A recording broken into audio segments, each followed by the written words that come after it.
Hello friends, study with Krishna channel में एक बार आपका फिर स्वागत है।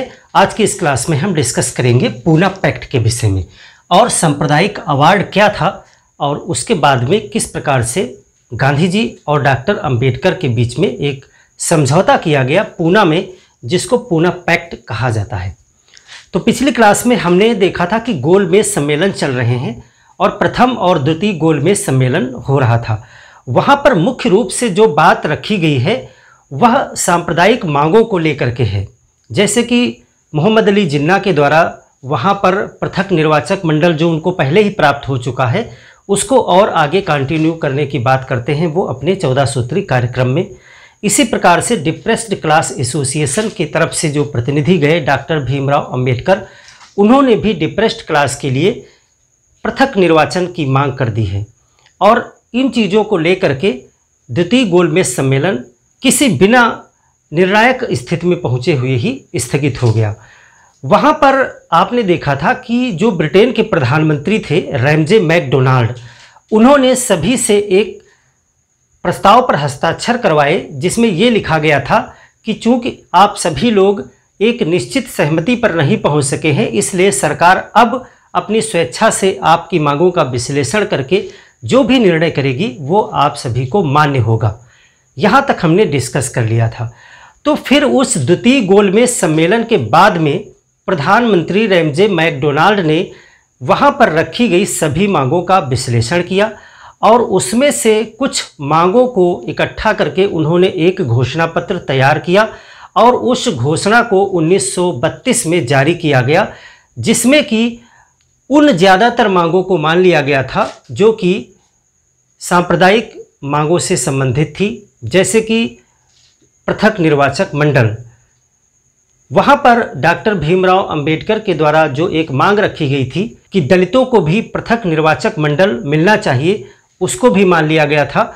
और पिछले कुछ अधिनियमों में जो सिखों को, ईसाइयों को, एंग्लो इंडियंस को, मुस्लिम्स को जो पृथक और विशेष निर्वाचक मंडल दिए गए थे, उनको भी आगे जारी रखने की बात कही गई थी।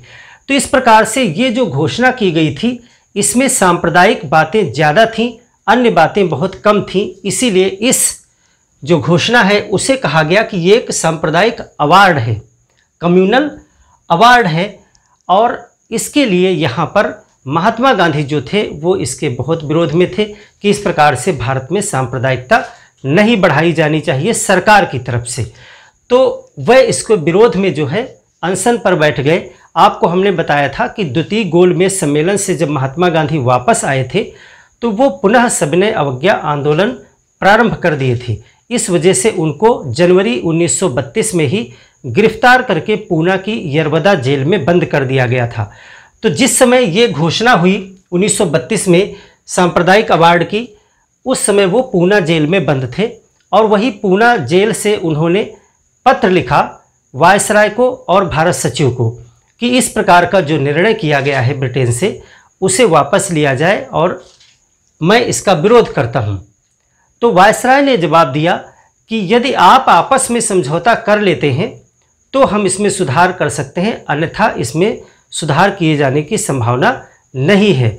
यह सिर्फ एक ही स्थिति में हो सकता है कि जो भी पार्टियां इससे संबंधित हैं, जो भी वर्ग इन घोषणाओं से संबंधित हैं, वह यदि आपसे समझौता कर लेती हैं तभी इसमें संशोधन किया जा सकता है। तो इतनी बात को आपने समझा। सबसे पहली चीज़, पहला प्रश्न आपसे बनेगा कि सांप्रदायिक अवार्ड कब आया था और इसे सांप्रदायिक अवार्ड क्यों कहते हैं। तो इसमें उत्तर आपका होगा 1932 में आया था। ये प्रश्न पूछा जाता है वर्ष का। 1932 में आया था और किस गोलमेज सम्मेलन के बाद में आया था, प्रथम, द्वितीय या तृतीय। तो तृतीय सम्मेलन अभी नहीं हुआ है। द्वितीय गोलमेज सम्मेलन में हमने दो चीज़ें स्पेशली आपको बताई थी कि महात्मा गांधी और डॉक्टर अंबेडकर के बीच में वहाँ पर पृथक निर्वाचन मंडल को लेकर के जो है असहमति हो गई थी। उसके बाद ही ये सांप्रदायिक अवार्ड आया है। और सांप्रदायिक अवार्ड क्या है, ये एक घोषणा थी जो ब्रिटेन के प्रधानमंत्री रैमजे मैकडोनाल्ड के द्वारा की गई थी। और इसको सांप्रदायिक अवार्ड क्यों कहते हैं, क्योंकि इस घोषणा में उन्होंने द्वितीय गोलमेज में रखी गई तमाम सांप्रदायिक बातों को मान करके ही उसके अनुसार ही प्राविधान बनाए थे, इसीलिए इसे सांप्रदायिक अवार्ड कहा जाता है। अब देखिए ये कब आया, तो इसकी डेट भी पूछी जाती है आपसे। द्वितीय गोलमेज सम्मेलन के बाद, पहला पॉइंट आपका यही रहेगा जो क्वेश्चन आपसे पूछा जा सकता है कि किस सम्मेलन के बाद आया था। द्वितीय गोलमेज सम्मेलन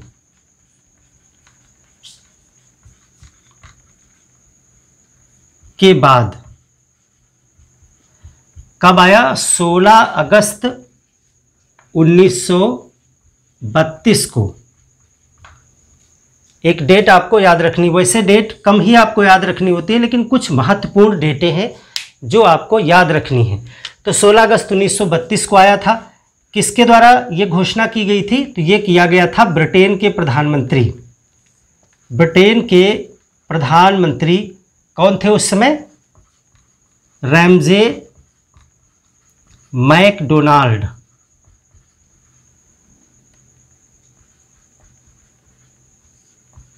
की घोषणा,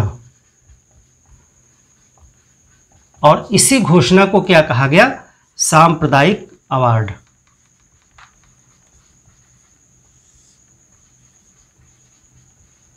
कम्युनल अवार्ड या इसे सांप्रदायिक पंचाट भी कहा जाता है।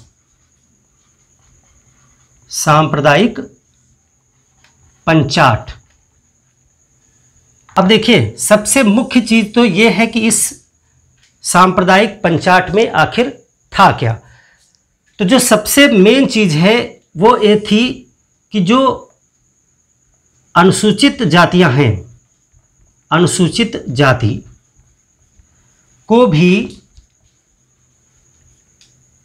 पृथक निर्वाचक मंडल, पृथक निर्वाचन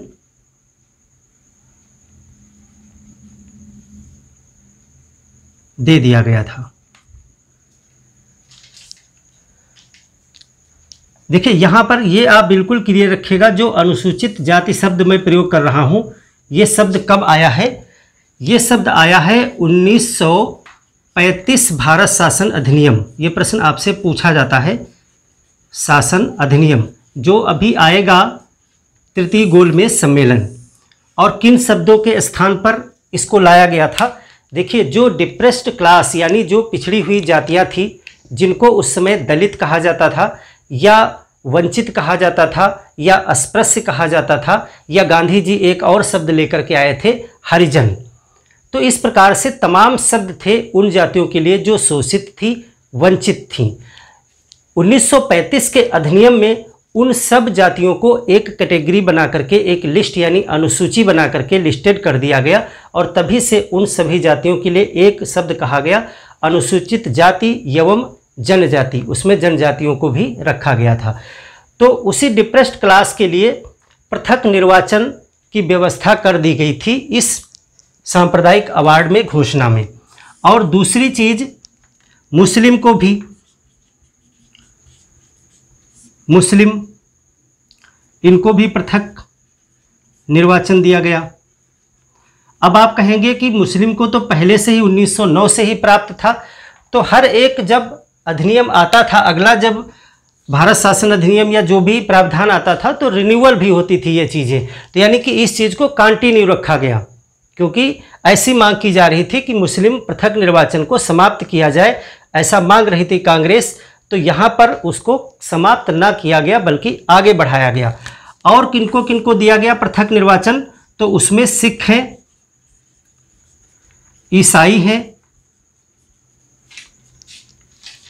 एंग्लो इंडियन है,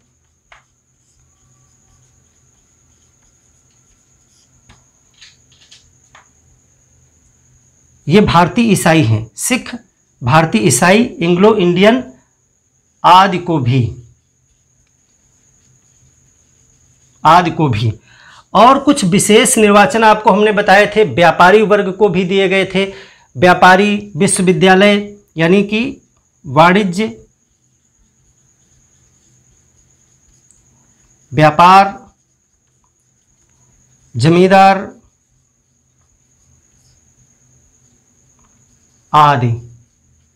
आदि को विशेष निर्वाचन दिए गए थे। विशेष निर्वाचन, और यहाँ पर कुछ महिलाओं के लिए भी आरक्षण किया गया। महिलाओं के लिए आरक्षण, ये प्राविधान थे जो सभी सांप्रदायिक चीज़ों को बढ़ावा दे रहे थे। अब देखिए ये फ्रेश है, ये जो दिया गया ये 1932 में ही दिया गया है, अभी नया। ये जो मुस्लिम पृथक निर्वाचन है ये आपको पता है कि 1909 मार्ले मिंटो सुधार से चला आ रहा था, मार्ले मिंटो से ही है, ये इसको वहीं से प्रारंभ कर दिया गया था। सिख, ईसाई, एंग्लो इंडियन आदि को जो है आपने देखा था कि 1919 मॉन्टेग्यू चेम्सफोर्ड सुधार जब लाए गए थे तो उसमें इनको भी पृथक निर्वाचन की व्यवस्था की गई थी। तो इस प्रकार से यहाँ पर जो सबसे प्रमुख एक नई एंट्री हुई है वो ये हुई है, और महात्मा गांधी ने इसी के लिए अनशन स्टार्ट कर दिया कि जो अनुसूचित जातियों को यानी दलितों को पृथक निर्वाचन की व्यवस्था की गई है मैं इसका विरोध करता हूँ, और जब तक इसको वापस नहीं लिया जाएगा तब तक मैं आमरण अनशन करूँगा। और वायसराय और भारत सचिव की तरफ से क्या जवाब आया कि हम इसको अपनी स्वेच्छा से नहीं हटा सकते हैं क्योंकि यह ब्रिटेन की संसद से पास होकर के आया है। इसमें अब संशोधन तभी किया जा सकता है यदि इससे संबंधित जो वर्ग है, यानी कि इससे संबंधित है depressed class party, doctor Bhimrao Ambedkar जिन्होंने ये मांग रखी थी, यदि वो आपसे समझौता करके इसमें कोई संशोधन करवाना चाहते हैं तो हम कर सकते हैं, अदरवाइज नहीं कर सकते हैं। तो अब बात आ गई डॉक्टर अंबेडकर पर। महात्मा गांधी ने सितंबर महीने में 20 सितंबर से अनशन शुरू कर दिया और कहा जब तक कि डॉक्टर अंबेडकर हमसे समझौता नहीं करेंगे, इस चीज़ को वापस नहीं लेंगे, तब तक हम भूख हड़ताल करेंगे, चाहे हमारे प्राण ही क्यों न चले जाएं। यानी आमरण अनशन पर वो बैठ गए। तो देखिए यहाँ पर आपने ये समझ लिया कि इस सांप्रदायिक अवार्ड में प्राविधान क्या थे। कुछ और भी प्राविधान थे लेकिन यहाँ पर आपको पूना पैक्ट हमें समझाना है, तो पूना पैक्ट में विशेष करके आपको इस प्राविधान पे ही ध्यान देना है, इसी से संबंधित था। अब यहाँ पे देखिए एक क्वेश्चन उठता है, जब आलोचना की जाती है महात्मा गांधी की और जब डॉक्टर अंबेडकर अपनी पुस्तक में लिखते हैं, जिस पुस्तक का नाम है what Congress and Gandhi have done to untouchables, यानी कि अस्पृश्यों के लिए गांधी और कांग्रेस ने क्या किया है, उसमें गांधी के प्रयासों को जो है डॉक्टर अंबेडकर खंडित करते हैं और ऐसा प्रतीत होता है कि डॉक्टर भीमराव अंबेडकर गांधी जी के द्वारा किए गए प्रयासों से पूरी तरीके से संतुष्ट नहीं थे। खैर वो आगे की बात है। तो यहाँ पर हम पूना पैक्ट को अब समझेंगे। गांधी जी ने अनशन शुरू कर दिया है और अब डॉक्टर अंबेडकर के ऊपर भारी दबाव जनता के द्वारा और विभिन्न नेताओं के द्वारा बनने लगा है, क्योंकि उस समय महात्मा गांधी एक विश्वविख्यात और भारत के टॉप लीडर्स में थे। तो यदि वो मर जाएंगे इस वजह से तो फिर ये एक बहुत बड़ी बात होगी, और शायद इसका खामियाजा जो है डॉक्टर अंबेडकर भी समझ रहे थे कि इसका एक और बड़ा घातक परिणाम हो सकता है, क्योंकि इसकी जिम्मेदारी हमारे ऊपर आएगी। देखिए जब कोई बहुत बड़ा नेता आपसे समझौते के लिए इस प्रकार की हट पर आ जाता है तो आपको ये भी सोचना पड़ता है कि यदि मेरी वजह से इस नेता की मृत्यु हो गई, यानी आमरण अनशन पे महात्मा गांधी बैठे हुए हैं, और यदि हम इस समय समझौता नहीं करते हैं और यदि गांधी जी की मृत्यु हो जाती है इस वजह से, तो फिर इस मृत्यु का पूरा जिम्मेदारी जो है वो हमारे ऊपर आएगी और हमारे समाज पर आएगी। तो हम जिस समाज के लिए लड़ रहे हैं, जिनके हक के लिए लड़ रहे हैं, तो वो फिर शुद्ध नहीं रह जाएगा, यानी कि वो जो हमारी लड़ाई है वो पवित्र नहीं रह जाएगी। तो इसलिए यहाँ पर डॉक्टर अंबेडकर जो है समझौता करने के लिए तैयार हो जाते हैं कि इस समय वर्तमान में हम समझौता करते हैं। हालांकि उन्होंने ये भी कहा है कि यह समझौता करके हम अपने समाज को धोखा देने वाली जैसी बात कर रहे हैं, लेकिन समझौता के लिए वो तैयार हो जाते हैं। और समझौता कराने में विशेष करके तेज बहादुर सप्रू, सी राजगोपालाचारी इत्यादि नेताओं का उल्लेख है, आपसे पूछा जा सकता है। तो यहाँ पर देखें, जो महात्मा गांधी हैं वो अनशन शुरू करते हैं।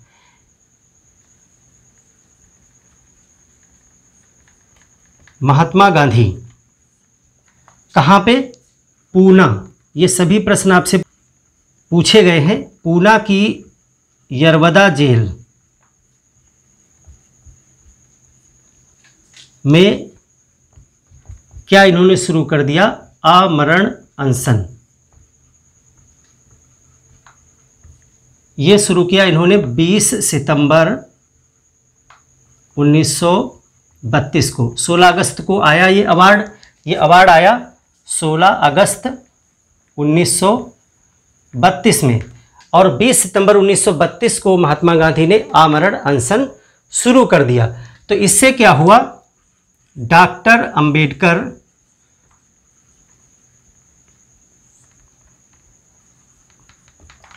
पर समझौते का भारी दबाव।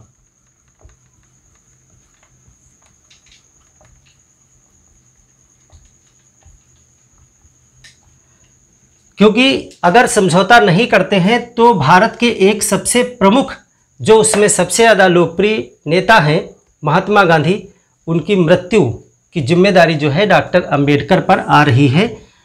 इन सब चीज़ों को देखते हुए और तेज बहादुर सप्रू, सी राजगोपालाचारी, मदन मोहन मालवीय आदि बहुत सारे नेताओं से एक बहुत लंबी बहस के बाद में, यानी बहुत सारी बातों पर डिस्कशन हुआ। महात्मा गांधी का पक्ष था कि चूंकि दलित हिंदू समाज का ही एक अंश है, इसीलिए यदि इनको अलग से पृथक निर्वाचन देते हैं यहाँ पर, तो आने वाले समय में हिंदू विभाजित हो जाएंगे, दो बन जाएंगे, इसमें से धड़े हो जाएंगे। ये उनका तर्क था। डॉक्टर अंबेडकर का ये तर्क था कि आप सिर्फ जो है डिप्रेस्ड क्लास के निर्वाचन मंडल के लिए ही भूख हड़ताल कर रहे हैं, तो यदि भूख हड़ताल कर ही रहे हैं तो इसी में आप मोहम्मद अली जिन्ना को भी क्यों नहीं बुलाते हैं? यानी कि मुस्लिम लीग को जो मिला हुआ है, मुस्लिमों को जो मिला हुआ है पृथक निर्वाचक मंडल, सिखों को मिला हुआ है, बहुत सारे लोगों को जो आरक्षण मिला हुआ है इस तरह का, तो उन सबको आप फिर इसमें क्यों नहीं शामिल करते हैं? सिर्फ और सिर्फ हमारे ऊपर ही ऐसा दबाव क्यों बनाया जा रहा है? तो कहीं तक डॉक्टर अंबेडकर भी अपनी जगह बिल्कुल सही थे, लेकिन उस समय अब चूंकि गांधी जी भी बहुत जिद में थे कि हम अनशन नहीं तोड़ेंगे जब तक कि समझौता नहीं होगा। तो बहुत सारी परिस्थितियां थी, बहुत तर्क वितर्क थे, उतना डीप में जाने की ज़रूरत नहीं है आपको सिर्फ इतना समझना है कि महात्मा गांधी ने आमरण अनशन शुरू किया, डॉक्टर अंबेडकर पर भारी दबाव बनाया गया और समझौता यहाँ पर हो गया। तो 24 सितंबर यानी 5वें दिन 1932 को समझौता।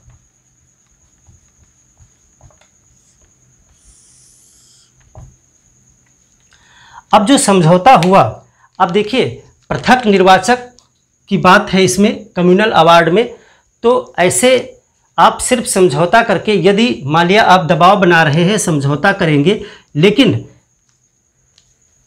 आप इस चीज़ से इनकार नहीं कर सकते हैं कि उस समय डिप्रेस्ड क्लास को यानी दलितों को ऊपर लाने के लिए कुछ आरक्षण की ज़रूरत है, कुछ अधिक आरक्षण की ज़रूरत है। इस चीज़ से तो इनकार नहीं कर सकते और महात्मा गांधी ने भी इनकार नहीं किया। उनका मतलब ये था कि पृथक निर्वाचन न हो, बल्कि इसके लिए हम एक अदर सिस्टम पर, एक दूसरी व्यवस्था पर बात करेंगे जो उनकी नज़र में इससे ज़्यादा बेहतर थी और शायद आगे चल करके वो एक बेहतर व्यवस्था के रूप में निकली भी और वर्तमान संविधान में वो व्यवस्था लागू है। तो कौन कौन सी चीज़ें यहाँ पर की गई? वर्तमान संविधान में किसी भी व्यक्ति को अब पृथक, किसी भी वर्ग को अब पृथक निर्वाचन की जो प्रणाली है वो प्राप्त नहीं है। हाँ, आरक्षण प्राप्त है, तो वही आरक्षण की बात यहाँ पर की गई कि पृथक निर्वाचन की जगह आरक्षण की बात कर ली जाए।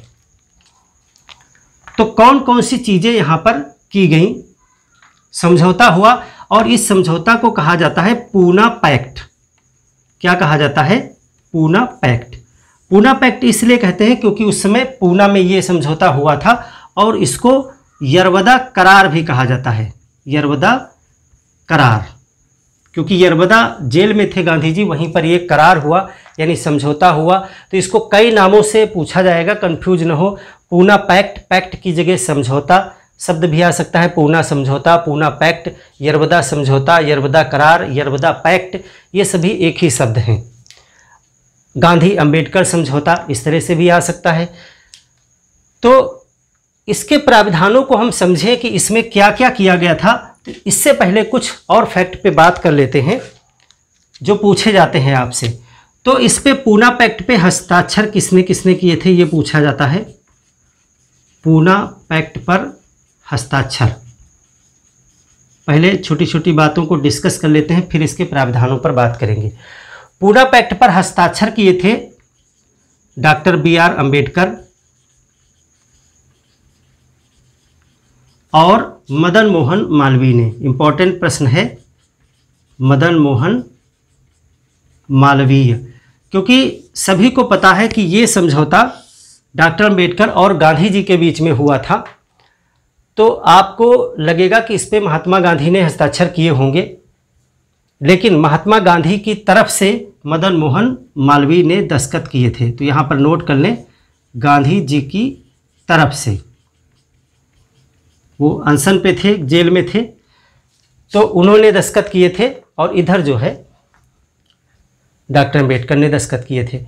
इसमें प्रयास किनका किनका था ये भी आपसे पूछा जाता है। तो प्रयास डॉक्टर अम्बेडकर ने इस समझौता के लिए जिन 2 व्यक्तियों के नाम अगली मीटिंग में कहे थे कि इनके प्रयासों से ये समझौता हो सका है, इस पूरे समझौते का जो श्रेय है वो 2 व्यक्तियों को डॉक्टर अम्बेडकर ने स्वयं ही दिया था।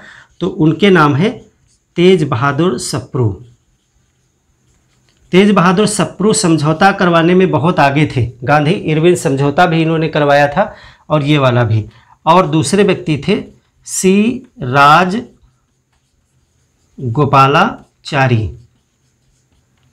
सी राजगोपालाचारी के संबंध में यहाँ पर एक और प्रश्न आपसे पूछा जाता है। जिस समय पूना पैक्ट पे हस्ताक्षर हो रहे थे तो इन्होंने जो है डॉक्टर अम्बेडकर से अपनी कलम बदल ली थी।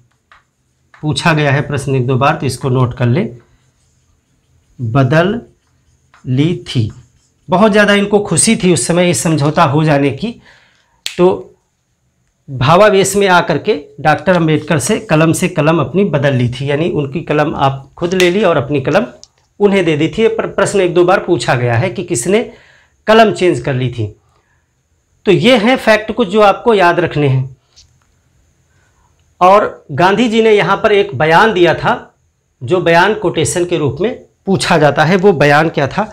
गांधी जी ने कहा था डॉक्टर अम्बेडकर से कि आप जन्म से अस्पृश्य हैं, लेकिन मैंने अस्पृश्य होना स्वीकार किया है। तो ये कोटेशन पूछा जा सकता है। स्टेट PCS में 1-2 बार प्रश्न ये पूछा गया है कि किसने ये कहा था, कि डॉक्टर अम्बेडकर से कहा था, किससे कहा था, कई तरीके से आ सकता है, और किसने कहा था, कब कहा था। तो ये पूना पैक्ट के समय महात्मा गांधी ने डॉक्टर अम्बेडकर से कहा था कि आप जन्म से अस्पृश्य हैं, लेकिन मैंने अस्पृश्य होना स्वीकार किया है। आप यहीं पे नोट कर लीजिएगा।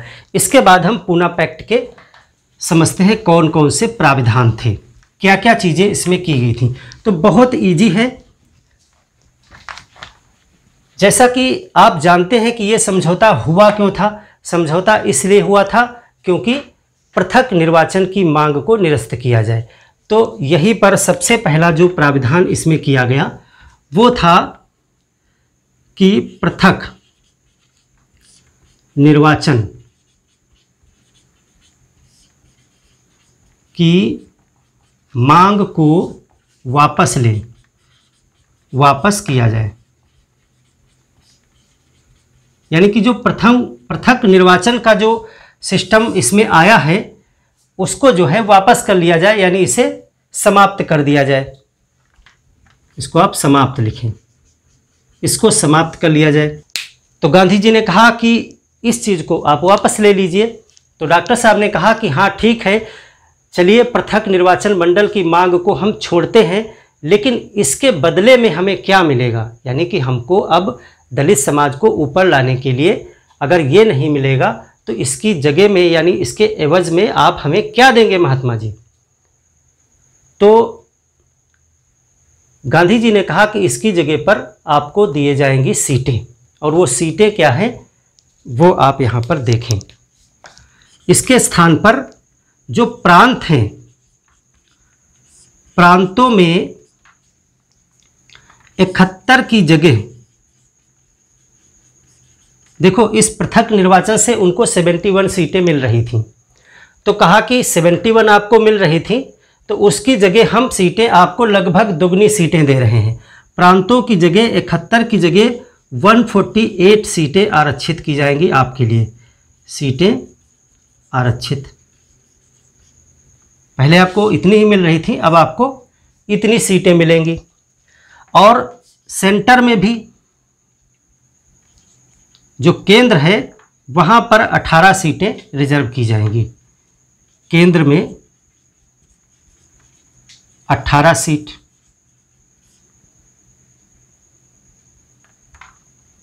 18 स्थान रिजर्व रहेंगे।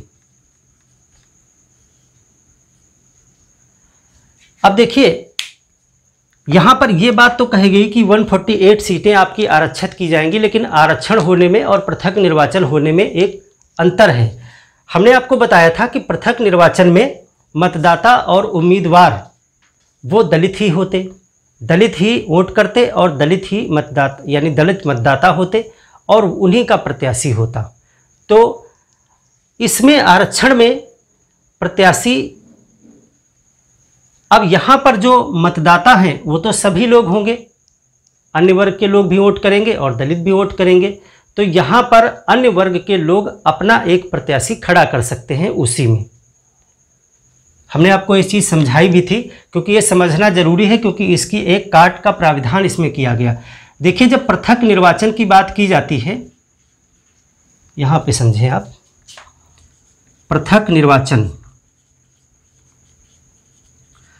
पृथक निर्वाचन में उम्मीदवार और मतदाता ये दोनों ही जो हैं वो दलित होंगे, उसमें दलित ही शब्द कहा गया, तो ये दोनों ही दलित होंगे। तो इसमें क्या होगा, उम्मीदवार जो होंगे वो असली होंगे, क्योंकि दूसरे वर्ग के लोग अब उसमें अपना कोई डमी उम्मीदवार नहीं रखेंगे क्योंकि वो वोट ही नहीं दे सकते हैं। लेकिन जो आरक्षण वाला है, जिसमें सीट आरक्षण होती है, उसमें उम्मीदवार तो दलित होगा। उम्मीदवार कौन होगा, दलित यानी अनुसूचित जाति आप लिख लें। और जो मतदाता होंगे, मतदाता वो सभी होंगे, ये आरक्षण में होगा। यानी जीतेगा आपका ही प्रत्याशी, लेकिन वोट सभी लोग देंगे। यही वर्तमान में अपने वहाँ भारत में चुनाव में आरक्षण में सिस्टम है, और पृथक में ये होता था। तो अब यहाँ पर एक प्रश्न ये आया कि यदि मतदाता सभी होंगे, तो यदि मतदाता चाहेंगे तो हमारा जो प्रत्याशी होगा, मान लेते हैं, चलो एक एग्जाम्पल लेते हैं कि एक सीट है, आरक्षित है, और वहाँ पर जो डिप्रेस्ड क्लास हैं वो चाहते हैं कि एक्स प्रत्याशी हमारा एक अच्छा प्रत्याशी है, वो जीते। इसको सभी शेड्यूल कास्ट के लोग पसंद करते हैं, एक्स प्रत्याशी को वो खड़ा करते हैं। लेकिन जो अन्य वर्ग के लोग हैं जो एक्स को नहीं जीतने देना चाहते हैं, वो एक वाई प्रत्याशी को वहाँ पर खड़ा करवा देंगे, यानी उसको भी टिकट दिला देंगे। वही प्रत्याशी होगा तो उसी में से, यानी होगा, चूंकि सीट आरक्षित है तो होगा तो वो भी अनुसूचित जाति का। लेकिन अब यहाँ पर जो अन्य लोग हैं, अन्य लोग समर्थन वाई का कर देंगे, सभी लोग मिल करके वाई का समर्थन कर देंगे। और यदि इनकी संख्या में थोड़ी भी गड़बड़ी हुई, क्योंकि कुछ तो ये वाई, चूंकि ये भी एससी है, तो कुछ वोट तो इधर से भी ये ले लेगा और यहाँ की सारी वोट बंद करके इधर चली जाएगी, तो वही प्रत्याशी जीत जाने की संभावना हो जाएगी। तो जब वही प्रत्याशी जीत जाएगा, तो चूंकि वही प्रत्याशी अन्य लोगों के द्वारा प्रायोजित था, तो वो इनके हित की बात करेगा। और वो हो सकता है कि ये जो वास्तव में जिनके लिए सीट आरक्षित की गई थी, उनके हित की बात वो ना कर पाए, क्योंकि उसके ऊपर अन्य लोगों का प्रभाव रहेगा। यहाँ पर ये चीज़ नहीं हो सकती थी। यहाँ पर चूंकि अन्य मतदाता ही नहीं है, तो इस प्रकार की संभावना बनने की कोई लिमिट, चांस ही नहीं है। तो अब ये वाली समस्या यहाँ पर कैसे दूर की जाए, इस पे बात आ गई कि डॉक्टर अम्बेडकर ने प्रश्न उठाया कि यहाँ पर ये समस्या जो आ रही है इसकी काट क्या की जाए। तो वहाँ पर एक पैनल सिस्टम बनाया गया। पैनल सिस्टम ये था कि डबल वोट का प्रावधान किया गया कि जो दलित हैं उनको 2 वोट का सिस्टम एक बनाया गया। उसमें ये कहा गया कि जैसे कि एक सीट है, सिर्फ समस्या यही तो आ रही है कि जो प्रायोजित प्रत्याशी है उसको आपको हटाना है। तो मान लेते हैं कि यहाँ पर एससी वोटर भी है और जनरल वोटर भी है। मान लेते हैं एससी के प्रत्याशी भी कुछ खड़े होंगे, मान लिया एक्स वाई जेड। जनरल के एक्स वाई जेड मान लीजिए, ए मान लीजिए, बी मान लीजिए, सी मान लीजिए। मान लेते हैं इतने प्रत्याशी मैदान में आए। यहाँ पर बी और सी ये जनरल के द्वारा प्रायोजित प्रत्याशी हैं, बी और सी। अभी ये बात ओपन नहीं है, लेकिन जनरल वालों ने बी और सी 2 प्रत्याशी इन प्रत्याशियों में अपने उतार दिए हैं। अब पहला एक चुनाव होगा जिसको प्राथमिक चुनाव कहा जाएगा, इसको प्राथमिक पोलिंग कहा जाएगा, और इसमें जनरल की वोटिंग नहीं होगी। सबसे पहले एससी वोट करेंगे, इन सभी को एससी वोट करेंगे। तो मान लेते हैं कि जिन नेताओं को ये पसंद करते हैं उनको वोट करेंगे। एक्स को वोट मिलेगी, वाई को वोट मिलेगी, जेड को मिलेगी, ए को मिलेगी, बी को मिलेगी, सी को मिलेगी। क्योंकि ऐसा नहीं है कि बी सी को कोई वोट नहीं मिलेगी, कुछ तो मिलेगी घर परिवार की, रिश्तेदारों की, और जो उनके प्रबल समर्थक होंगे उनकी वोट तो उन्हें मिलेगी ही, सबको मिलेगी। लेकिन ज़्यादा किनको मिलेगी? ज़्यादा तो उन्हीं को मिलेगी जिनको ये शेड्यूल कास्ट पसंद करते होंगे। तो इसमें कहा गया कि टॉप 4 4 प्रत्याशी जिनको सबसे ज़्यादा मत मिलेंगे वो छांट लिए जाएंगे, और इन 4 प्रत्याशियों को प्रत्याशी माना जाएगा और बाकी प्रत्याशी हटा दिए जाएंगे। तो मान लेते हैं ये 4 प्रत्याशी अधिक वोट पाएंगे, जो कि जाहिर सी बात है यही 4 पाएंगे, क्योंकि ये 2 प्रत्याशी प्रायोजित हैं, इनका जनता में कोई अच्छा व्यवहार नहीं होगा, तो इनको इस तरफ से कोई वोट नहीं मिलेगी, और ये वोट अभी डालेंगे नहीं।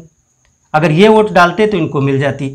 तो प्रथम में ये 4 प्रत्याशी छट करके आ जाएंगे। इस प्रकार से जो डमी प्रत्याशी उतारने का जो एक शंका थी वो यहाँ पर ख़त्म हो जाएगी, क्योंकि ये लोग इलेक्शन से बाहर हो जाएंगे। अब ये 4 प्रत्याशी जो होंगे इनको ये सभी लोग वोट करेंगे, वो होगी सेकेंड पोलिंग। तो इस प्रकार से जो एससी है उसको 2 बार वोट देने का अधिकार मिला, जिसको डबल वोटिंग सिस्टम कहा जाता है। तो यहाँ पर अब जनरल और एससी दोनों सभी लोग मिलकर के इन्हीं 4 प्रत्याशियों को वोट देंगे, तो फिर इन्हीं 4 में से कोई एक जीतेगा। तो वो समस्या जो आई थी वो समाप्त हो गई।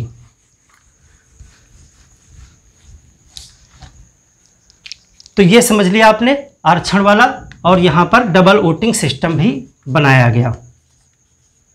डबल वोट को हमने आपको समझा दिया वो क्या था। डबल वोट 4 का पैनल बनेगा, 4 प्रत्याशी टॉप वाले लिए जाएंगे। और इसमें क्या किया गया, अब इसमें कहा गया कि ये तो चुनाव में इस तरह से है, सरकारी नौकरियां या अन्य जो सेवाएं हैं उसमें भी जो है इनके लिए कुछ प्राविधान किए जाएंगे। तो कहा गया कि सरकारी नौकरियों में भी आरक्षण मान लिया जाएगा, यानी वहाँ भी प्रतिनिधित्व बढ़ाने के लिए ये शर्त मानी गई। और कहा गया प्रांतों में जो शिक्षा का बजट होता है उसमें से कुछ हिस्सा पैसा जो है सिर्फ दलितों के शिक्षा इत्यादि पे खर्च किया जाएगा स्पेशली। यानी प्रांतों के शिक्षा बजट में, प्रांतों के शिक्षा बजट जो पैसा शिक्षा के लिए है, बजट में से कुछ पैसा सिर्फ अनुसूचित जाति के लिए रखा जाएगा। तो ये एक प्राविधान किया गया। तो इस प्रकार से ये कुछ प्रमुख प्राविधान थे जो पूना पैक्ट में किए गए, और इसी समझौते को पूना पैक्ट कहा जाता है। अब इस पूना पैक्ट के बाद में महात्मा गांधी सविनय अवज्ञा चल रहा था आंदोलन, उस समय 1932 का समय है, जो दूसरी बार सबने अवज्ञा आंदोलन शुरू किया गया वो कांग्रेस के द्वारा चलाया जा रहा था। अब महात्मा गांधी ने यहाँ से पूरा अपना मन बना लिया कि हमने ये समझौता किया है तो अब हम दलितों उत्थान के लिए कार्य करेंगे। और यहाँ से गांधी जी जो है राष्ट्रीय आंदोलन से थोड़ा हट करके दलितों उत्थान के कार्यक्रम पर लग गए। और यहाँ से इन्होंने कई पत्रिकाएं निकाली, जैसे हरिजन बंधु, हरिजन सेवक, 3 पत्रिकाएं निकाली। इन्होंने एक हरिजन सेवक संघ बनाया। हरिजन शब्द भी इन्होंने ही कॉइन किया, मतलब ये इस हरिजन शब्द के रचनाकार नहीं थे, लेकिन इन्होंने इसको बढ़ावा दिया। इसके पीछे इन्होंने तर्क दिया कि ये शब्द जो है इसका मतलब होता है ईश्वर के सेवक। किसी बार एग्जाम में पूछा भी गया है कि गांधी जी ने इस शब्द के लिए क्या अर्थ बताया था। तो हरिजन जो शब्द था उसके लिए महात्मा गांधी ने जो कहा वो कहा ईश्वर के सेवक। हालांकि डॉक्टर अंबेडकर इस चीज़ से इनकार करते हैं कि यदि आप सिर्फ नाम बदल देते हैं उससे हरिजन का उद्धार नहीं हो जाएगा, यानी दलितों का उत्थान नहीं हो जाएगा। तो उस प्रकार से वहाँ पर गांधी जी का तर्क ये था कि 1935 में इन चीज़ों के लिए अनुसूचित जाति शब्द लाया गया, तो इससे भी उद्धार नहीं हो जाता है। उत्थान तभी होगा जब सक्रिय तरीके से कार्य किया जाएगा। सिर्फ पत्र पत्रिकाएं निकाल देने से, सिर्फ संगठन बना देने से, सिर्फ जो है नाम बदल देने से उत्थान नहीं हो सकता है। यह तभी संभव है जब सक्रिय रूप से कार्य किए जाएंगे। तो महात्मा गांधी ने बहुत सारे कार्य जो है 1932 के बाद में किए हैं। उन कार्यों पर भी हम किसी क्लास में चर्चा करेंगे। डॉक्टर अंबेडकर ने भी यहाँ से आगे बहुत सारे कार्य जो है दलित उत्थान के लिए किए हैं। उन कार्यों पर भी हम किसी क्लास में डिस्कस करेंगे। यहाँ पर सिर्फ हम पूना पैक्ट को समझने के लिए क्लास थी। पूना पैक्ट को हमने यहाँ पर समझ लिया और फिर ये पूरा जो खाका है, जो समझौता है, इसको सरकार को दे दिया गया और सरकार ने इसके हिसाब से ही अपना जो आगे का कार्यक्रम था उसमें संशोधन कर लिया।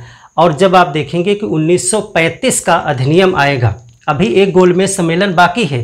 तृतीय गोलमेज सम्मेलन में जो भी निर्णय होंगे उन सबको, तीनों गोलमेज सम्मेलन के निर्णय और पूना पैक्ट का ये निर्णय, इन सबको मिला जुला करके भारत शासन अधिनियम 1935 लाया जाएगा, जो एक बहुत बड़ा अधिनियम था, जिससे बहुत सारी चीज़ें वर्तमान संविधान में भी ली गई हैं।